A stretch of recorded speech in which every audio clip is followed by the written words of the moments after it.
भारतीय राज्यघटनेतील कलम 11 आर्टिकल 11 हे नागरिकत्व सिटिझनशिप या प्रकरणाचा समारोप करणारे आणि सर्वात शक्तिशाली कलम आहे. हे कलम संसदेला नागरिकत्वाचे नियम ठरवण्याचा पूर्ण अधिकार देते. कलम 5 ते 10 मध्ये फक्त 26 जानेवारी 1950 पर्यंतचे नियम होते. पण पुढच्या भविष्यासाठी काय? त्याचे उत्तर कलम 11 मध्ये आहे. संसदेचा सर्वोच्च अधिकार सुप्रीम पॉवर ऑफ पार्लमेंट. कलम 11 स्पष्टपणे सांगते की कलम 5 ते 10 मधील कोणत्याही तरतुदी संसदेच्या अधिकारात अडथळा आणू शकत नाहीत. संसदेला खालील गोष्टींचा पूर्ण अधिकार आहे. नागरिकत्व मिळवणे ॲक्विजिशन. नवीन लोकांना नागरिकत्व कसे द्यावे यासाठी संसद नवीन अटी किंवा नियम बनवू शकते.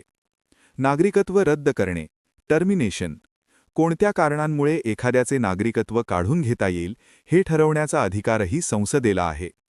नागरिकत्वाचे इतर सर्व विषय. नागरिकत्वाशी संबंधित कोणताही छोटा मोठा बदल करण्याचा अधिकार संसदेला आहे. हे कलम का महत्त्वाचे आहे? संविधानाला माहीत होते की काळानुसार परिस्थिती बदलेल.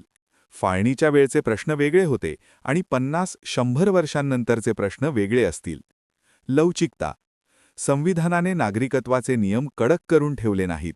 त्याऐवजी संसदेला अधिकार दिला, जेणेकरून परिस्थितीनुसार कायद्यात बदल करता येतील.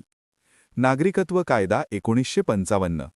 कलम 11चा वापर करूनच भारताच्या संसदेने नागरिकत्व कायदा 1955 मंजूर केला. आज भारतात नागरिकत्व कोणाला मिळणार आणि कोणाचे जाणार हे याच कायद्यानुसार ठरवले जाते. तुम्हाला हा व्हिडिओ आवडला असेल तर लाईक करा, शेअर करा आणि चॅनलला सबस्क्राईब करा.